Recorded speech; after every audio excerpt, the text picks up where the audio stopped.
আচ্ছা, ডিএনএ মাইক্রোঅ্যারে এটা হলো কি একটা টেকনিক। টেকনিকটা মেনাস বলতে বলতে এসে গেছে। টেকনিকটা হলো তোমার, ধরো আমরা একটা ডিজিজ কন্ডিশন, ডিজিজ দিয়ে শুরু করি, ক্যান্সার নিয়ে তো প্রচুর কাজ হচ্ছে। একটা ডিজিজ কন্ডিশন, সেই ডিজিজ কন্ডিশনে কোন কোন জিনগুলো ওভার এক্সপ্রেসড হচ্ছে গ্লোবাল লেভেল। গ্লোবাল লেভেল মানে টোটাল জিনোমের মধ্যে আমি জানতে চাইছি একটা সেলের মধ্যে যা জিন আছে সবগুলোর মধ্যে কোনটা কোনটা ওভার এক্সপ্রেসড হচ্ছে ওই ডিজিজ কন্ডিশনে। বা এমনটা হতে পারে যে কোনো একটা ফিজিওলজিক্যাল কন্ডিশন, হ্যাঁ, ফিজিওলজিক্যাল কন্ডিশন, কোনো ধরো ইস্টকে কোনো একটা অন্য খাবার দেওয়া হয়, হ্যাঁ, গ্লুকোজ দেওয়া হয়নি, তার বদলে ইথানল দেওয়া হচ্ছে কার্বন সোর্স হিসেবে। এই কন্ডিশনেতে তার কি কি জিনগুলো এক্সপ্রেসড হচ্ছে, হ্যাঁ, ওভার এক্সপ্রেশন কোন কোন জিনের হচ্ছে, এই সবগুলো যদি আমরা হাই থ্রুপুট কোনো টেকনিকে জানতে চাই, হাই থ্রুপুট মানে একসঙ্গে অনেকগুলো অ্যানালিসিস করা, এবং আমি টোটাল পিকচারটা, টোটাল স্ন্যাপশটটা পেতে চাইছি, তখন আমরা কি করব না ডিএনএ মাইক্রো অ্যারে এই টেকনিকটা করব। মাইক্রো অ্যারে মানে array means lot of samples, অনেক কিছু আমরা দেখছি। তা এই মাইক্রো অ্যারে এই টেকনিকটাতে কি হয় না, এখানে দেখো একটা নর্মাল সেলের ছবি দেওয়া রয়েছে, এই দেখতে পাওয়া যাচ্ছে তো, হ্যাঁ অঙ্কিতা স্যার। দেখা যাচ্ছে? আচ্ছা, বেশ। আহ, এইটা একটা নর্মাল সেল, আর এইটা ওই সেলটাই ক্যান্সার ফর্মে কনভার্টেড হয়ে গেছে, ক্যান্সারাস হয়ে গেছে, ক্যান্সার সেল। কেমন? এবার আমরা কি করব না এই সেল দুটো থেকেই আলাদা আলাদা ভাবে আমরা এমআরএনএটা কালেক্ট করব। কেন এমআরএনএ কালেক্ট করব না, আমরা জিনের এক্সপ্রেশন দেখতে যাচ্ছি, মানে কোন কোন জিনগুলো ওই মুহূর্তে ট্রান্সক্রিপশন হচ্ছে সেলের মধ্যে, সেই জিনগুলোকে আমরা যদি পেতে চাই তাহলে আমরা এমআরএনএ থেকে সেটা জানতে পারবো। এমআরএনএ হয়েছে মানে ট্রান্সক্রিপশন হয়েছে।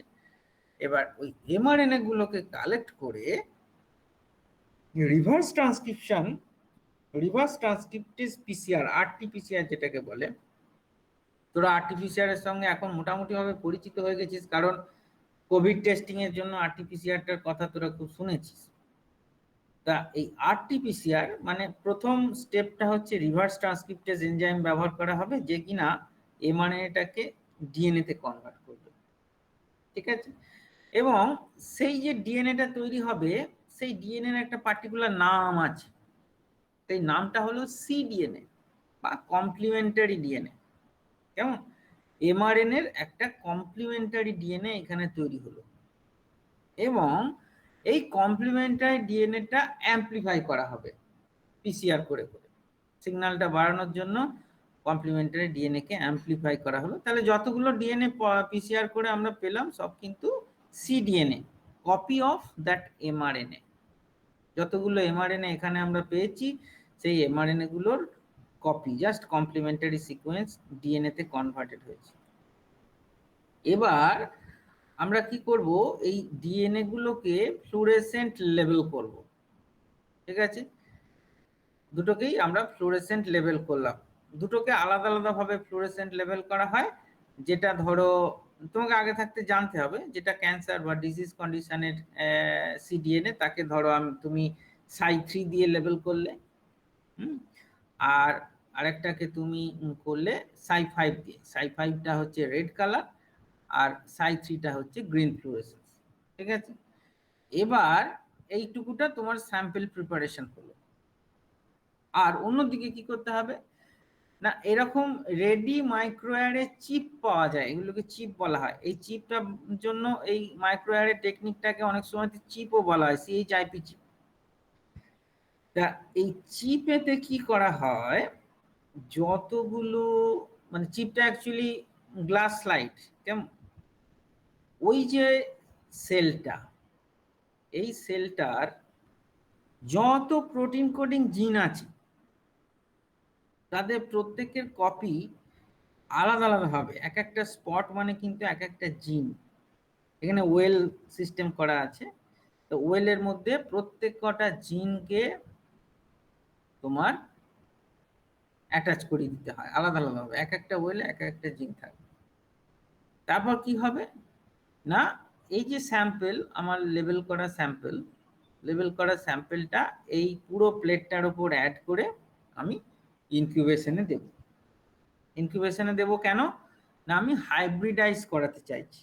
এখানে যে ডিএনএ গুলো আছে সেই ডিএনএ গুলোর সাথে আমি লেবেলড ডিএনএ গুলোকে হাইব্রিডাইজ করাতে চাইছি।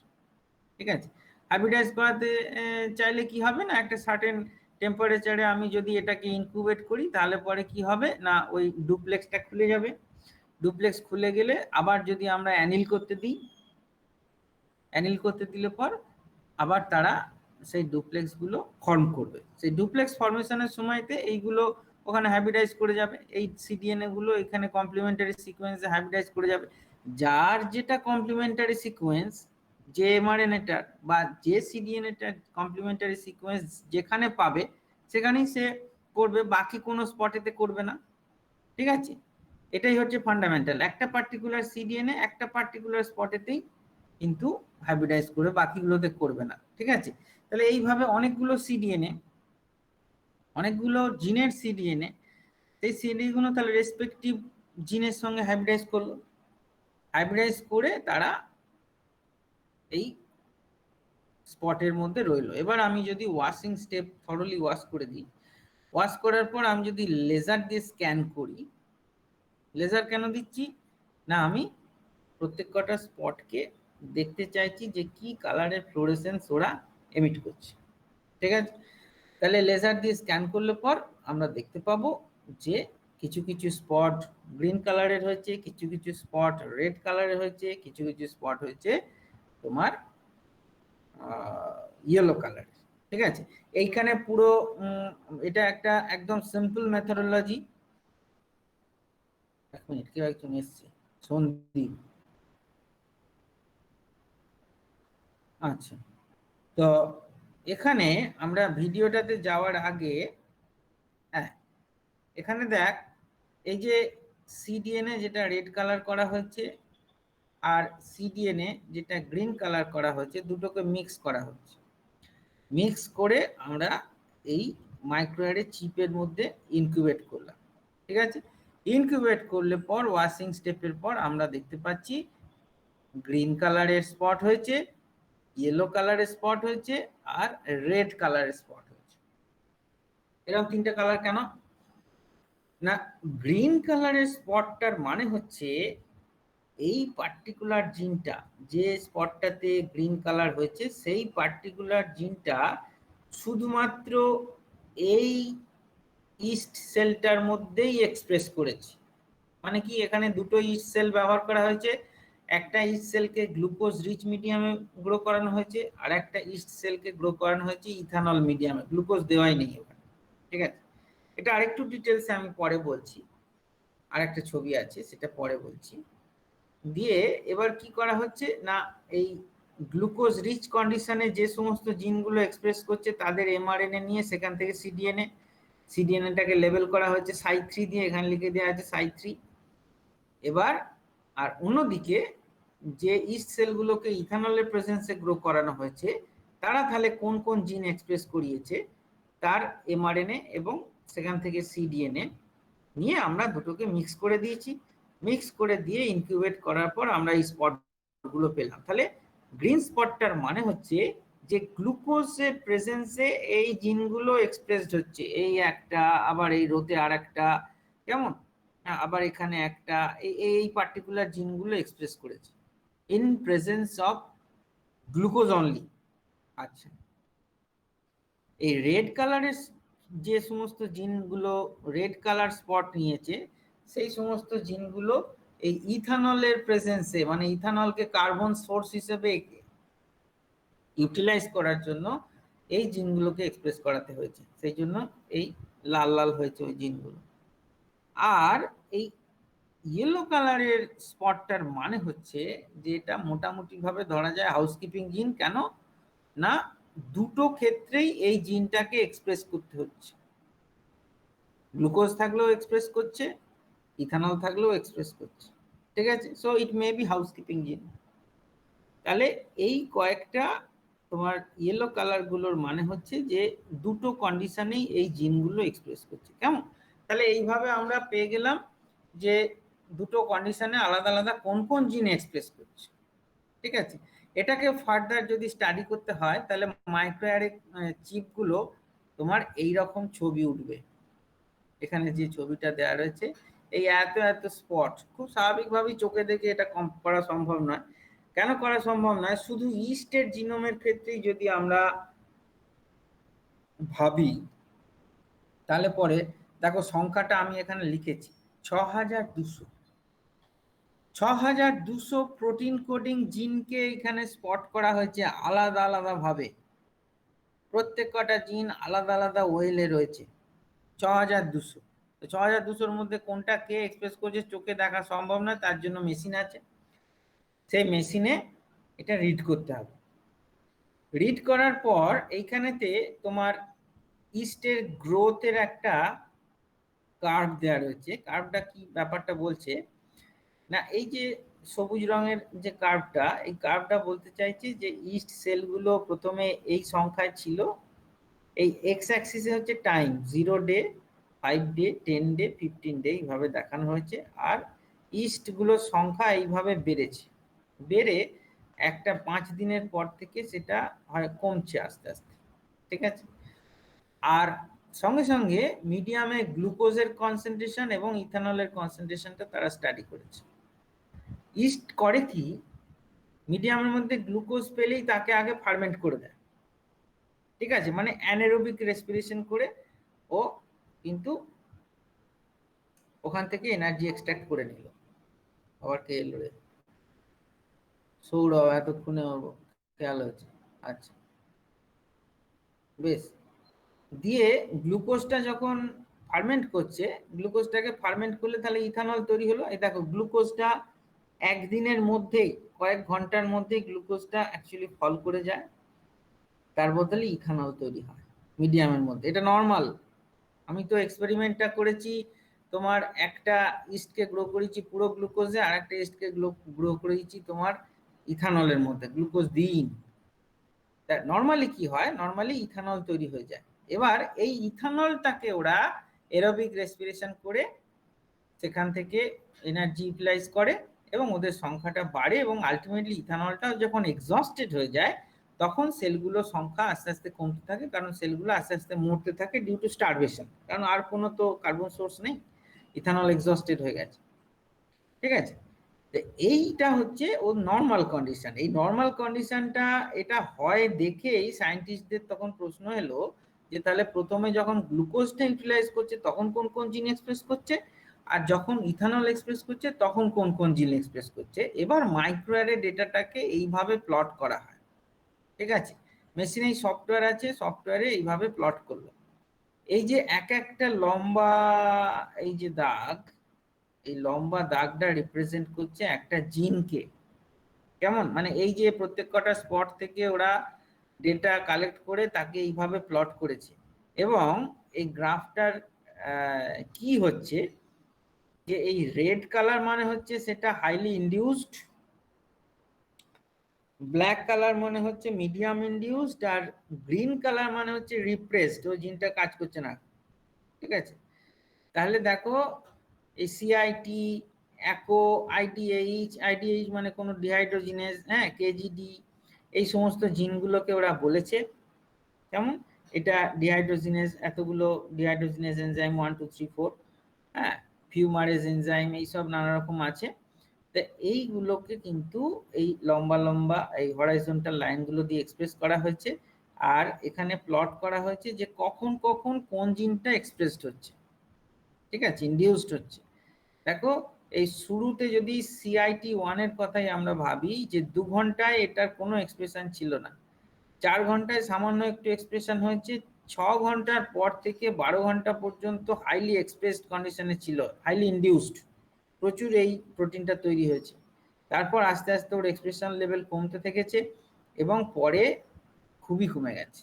ঠিক আছে, IDH1 এই যে ডিহাইড্রোজিনেজ এনজাইমটা, দেখো শুধুমাত্র 6 ঘন্টা থেকে এর এক্সপ্রেশন স্টার্ট হয়েছে, 12 ঘন্টায় এক্সপ্রেশন শেষ হয়ে গেছে, এর কাজ শেষ। 12 ঘন্টার পরে একদম রিপ্রেসড হয়ে গেছে জিনটা। ঠিক আছে, তাহলে এই যে তোমার একটা স্ন্যাপশট পেলাম যে ইস্ট থ্রু আউট দা তোমার ওই মিডিয়ামের কার্বন সোর্সটাকে কিভাবে ইউটিলাইজ করছে, তার যে ছবিটা আমরা পেলাম, এই ছবিটা শুধুমাত্র মাইক্রো অ্যারে করেই সম্ভব, কারণ সবকটা জিনকে অ্যাট এ টাইম দেখা হচ্ছে। ঠিক আছে, তা এটার আমরা একটা ভিডিওটা আগে দেখে নিই। সবাই ভিডিও দেখবি তো? টাইম আছে তো? হ্যাঁ sir.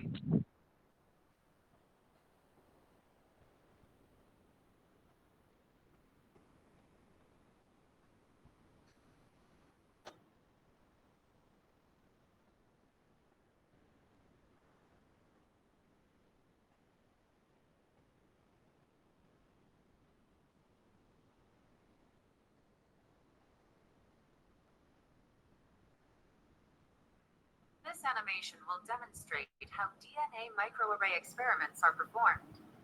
DNA microarrays, sometimes called DNA chips, reveal the expression of video thousands আছে of genes on a solid surface, such as a microscope slide. In this example, just a minute, ভুল হয়ে গেছে আমার, 1 minute. we'll use yeast as a model system to illustrate one use of microarrays.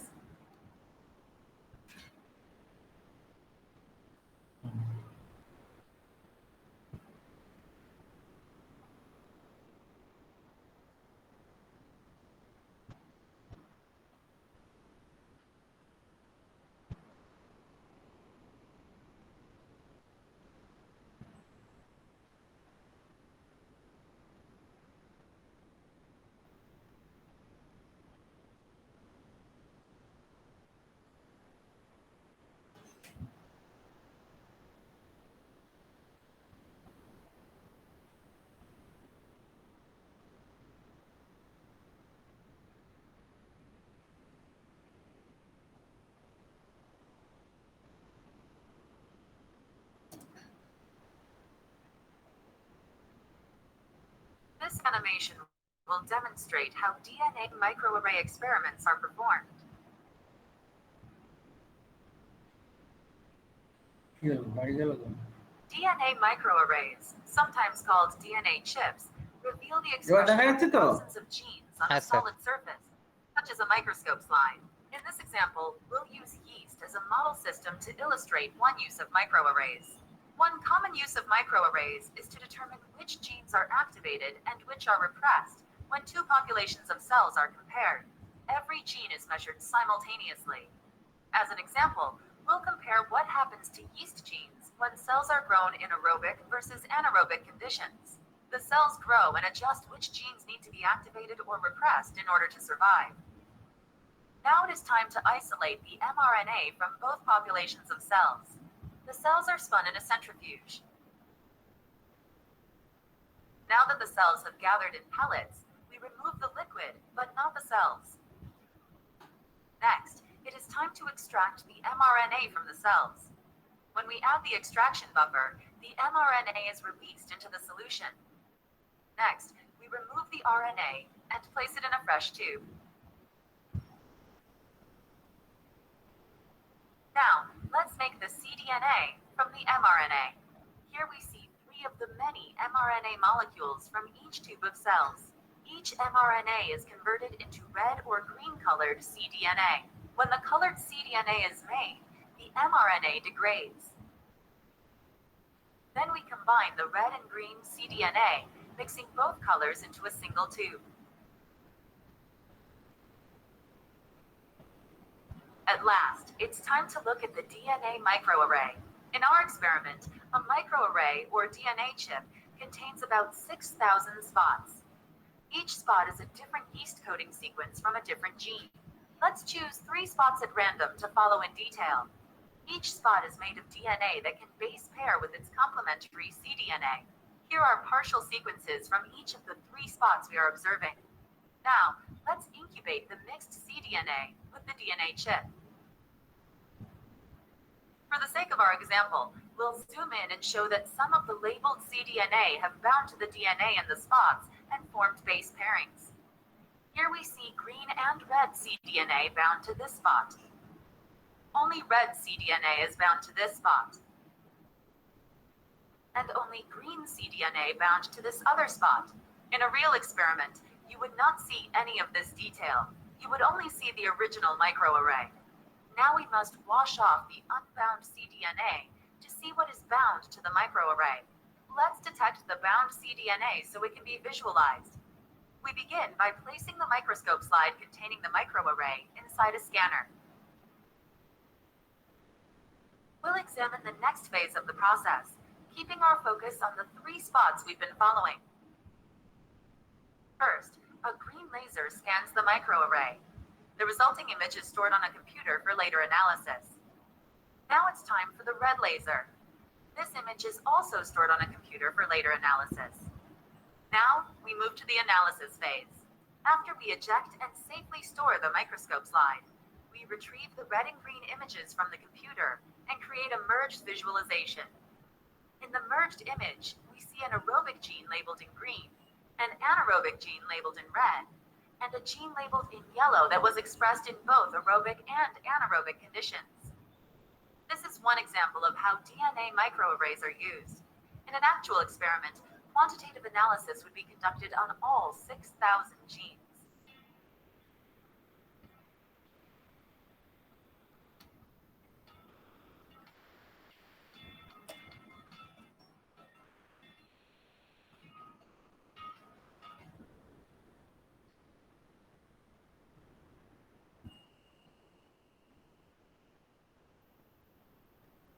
দেখ, বুঝলি ব্যাপারটা? হ্যাঁ sir.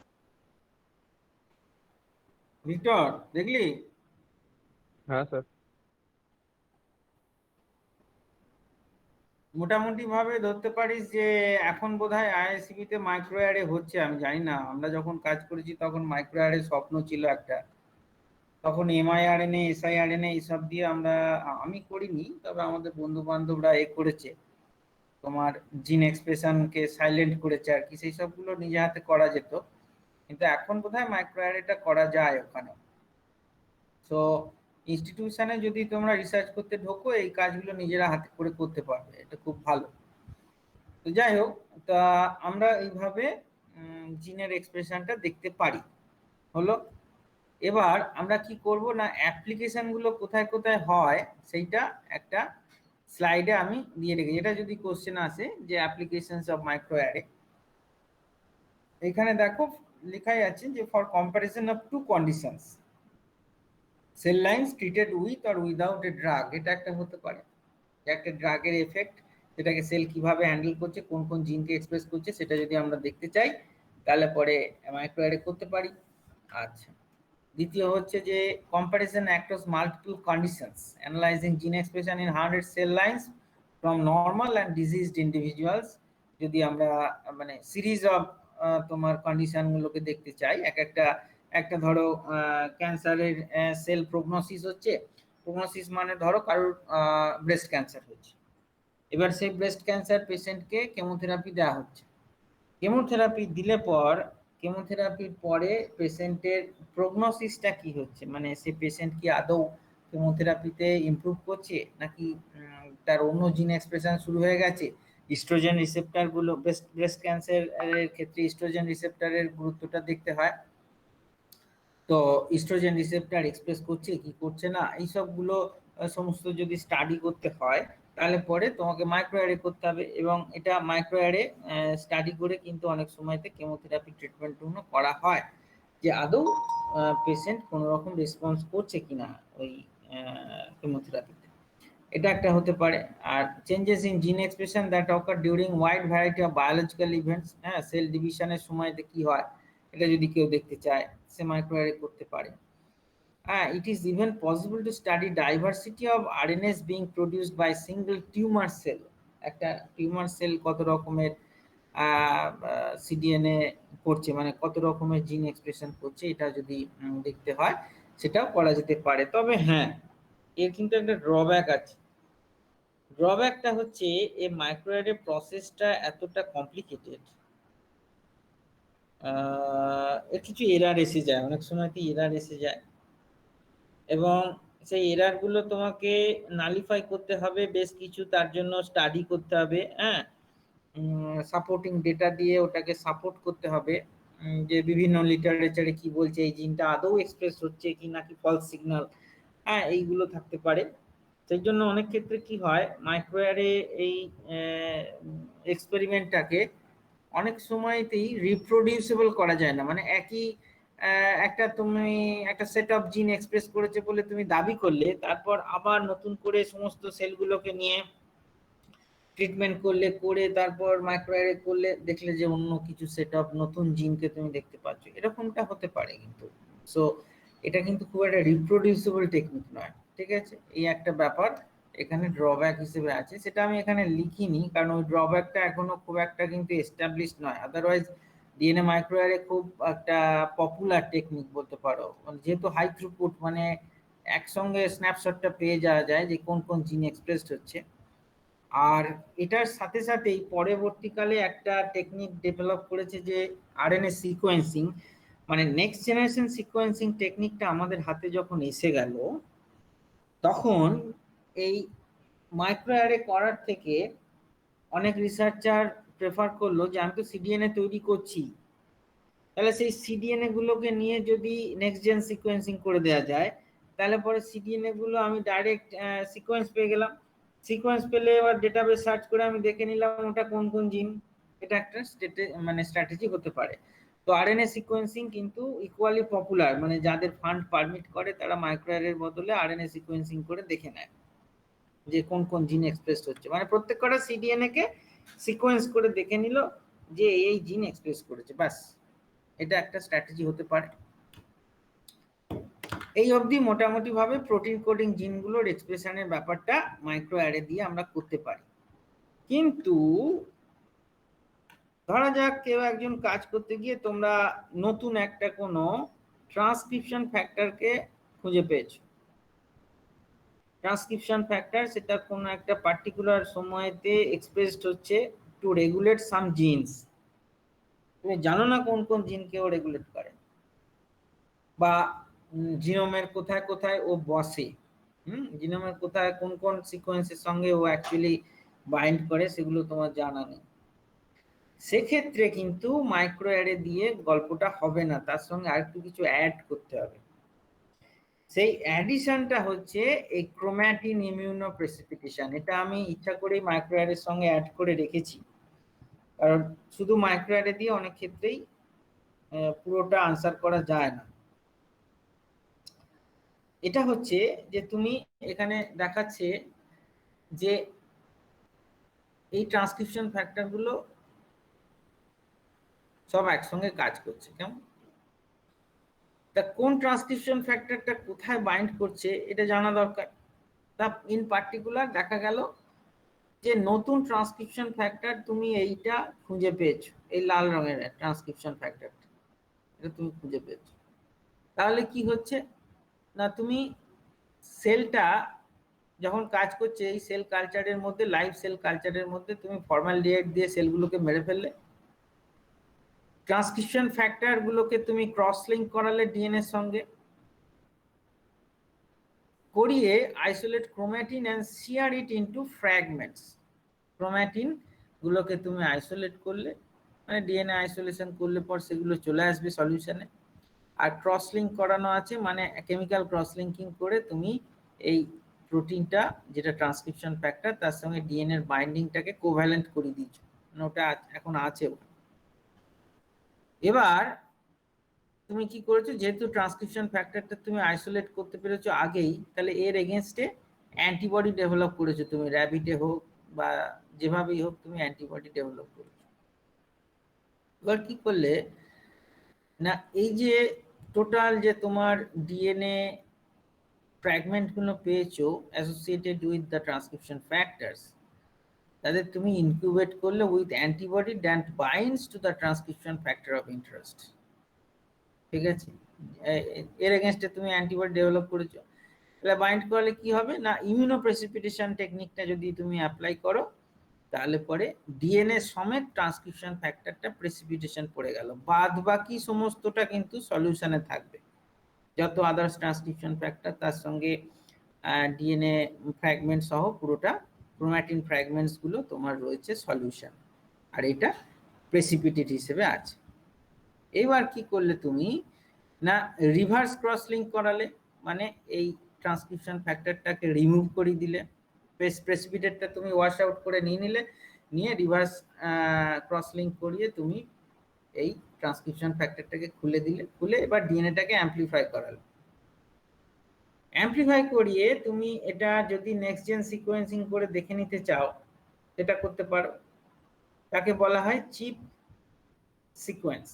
এই চিপটা কিন্তু ক্যাপিটাল সিএইচ তারপরে capital IP, CH for chromatin, capital I for immuno, P for precipitation, কেমন?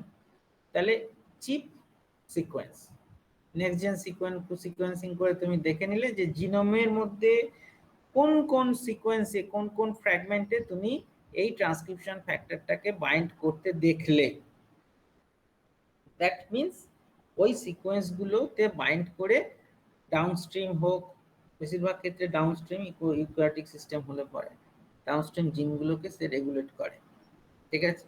বা ওই পার্টিকুলার প্রোমোটার সিকোয়েন্সটা কোন জিনের রেগুলেটরি সিকোয়েন্স, এটা যদি তোমার ডেটাবেসে থাকে তাহলে তুমি সেটা সরাসরি জেনে ফেললে যে এই পার্টিকুলার ট্রান্সক্রিপশন ফ্যাক্টরটা এই জিনকে কিন্তু রেগুলেট করে, তুমি বলে দিলে। আদারওয়াইজ তুমি কি করতে পারো, এখানে আরেকটা মাইক্রো অ্যারে করতে পারো, amplify DNA fragments with fluorescently লেভেল নিউক্লিওটাইডস দিয়ে তুমি তাকে হাইব্রিডাইজ করালে মাইক্রো অ্যারে চিপে, এবং সেই টেকনিকটাকে বলে চিপ চিপ, ঠিক আছে? তাহলে তুমি এখান থেকেও বলতে পারো যে কোথায় কোথায় তুমি স্পটগুলো পাচ্ছ, তাহলে সেই সেই জিনগুলোর ফ্র্যাগমেন্টে বাইন্ড করেছে এই ট্রান্সক্রিপশন ফ্যাক্টরটা, ঠিক আছে? তাহলে এইভাবে কিন্তু ক্রোম্যাটিন ইমিউনোপ্রেসিপিটেশন করে তুমি দেখতে পারো যে তোমার ট্রান্সক্রিপশন ফ্যাক্টরটা কোন কোন জিনকে রেগুলেট করছে, এটা একটা পদ্ধতি হতে পারে, ঠিক আছে? তাহলে আমরা কিন্তু পরীক্ষার সময়তে এরকমটা কোশ্চেন হতেই পারে। কোশ্চেনটাও বলে দিই যে সাপোজ তুমি একটা নতুন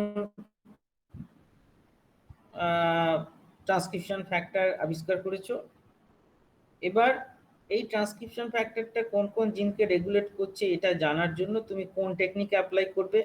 বা এমনটাও কোশ্চেন হতে পারে যে জিনোম ওয়াইড যদি একে লোকালাইজ করতে চাও যে কোন কোন সিকোয়েন্সে এই ট্রান্সক্রিপশন ফ্যাক্টরটা বাইন্ড করে, তাহলে তুমি কোন টেকনিকটা ইউজ করবে।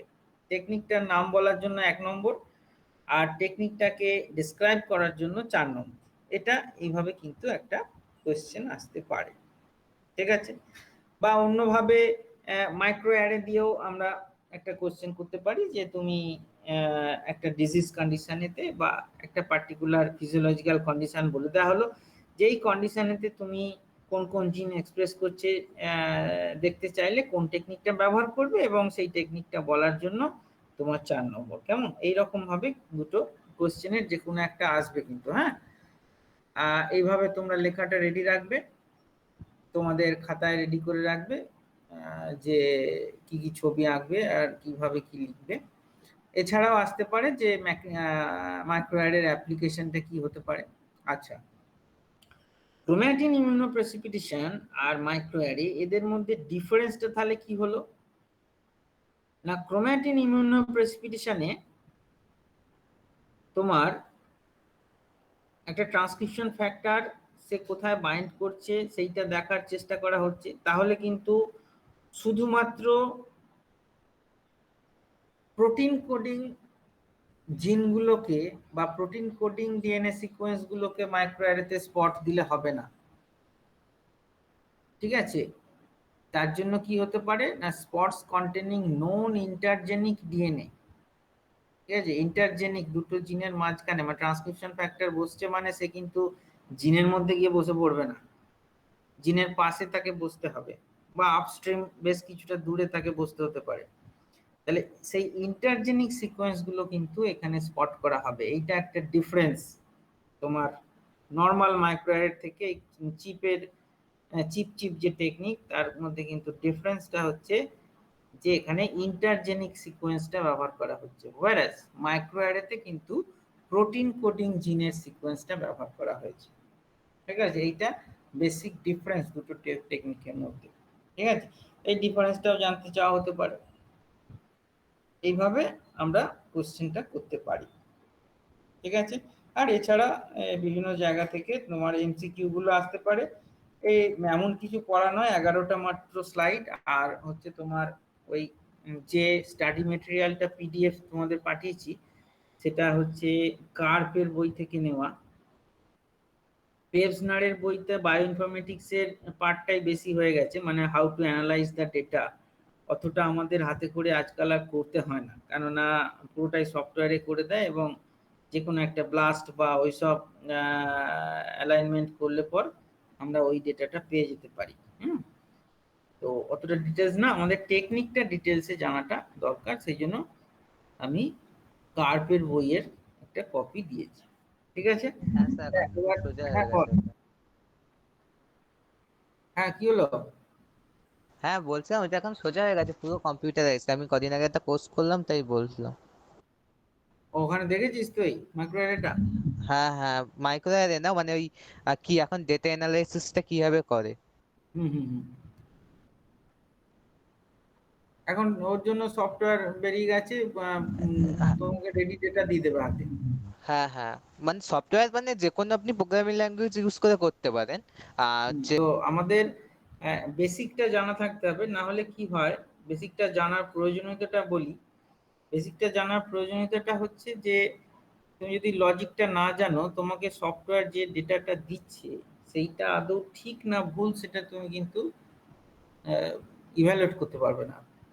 এই বায়ো ইনফরমেটিক্স এর মজা হচ্ছে প্রচুর ভুলভাল ডেটা চলে আসে তুমি এবং প্রত্যেকটা ক্ষেত্রে ওই ডেটাটাকে ডিসকাশন পেপারে ডিসকাশন লেখার সময়তে ওই ডেটাটা তোমাকে এস্টাবলিশ করতে হয় যে কেন ওই ডেটাটা ঠিক।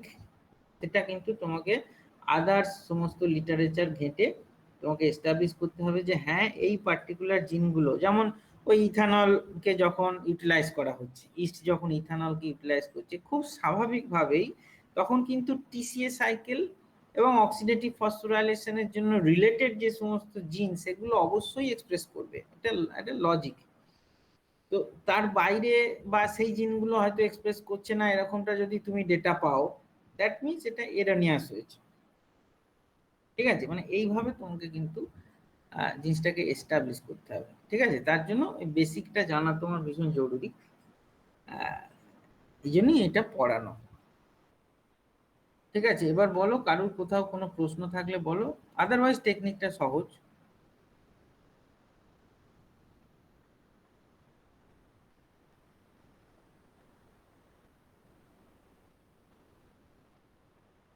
প্রতীক্ষা শুনলি? Yes, ঘুমিয়ে sir. পড়েছে। ফাউজিয়া শুনেছিস? Yes, sir. ওকে, মিনাজ তো পরে এসছে। মিনাজ কি খবর?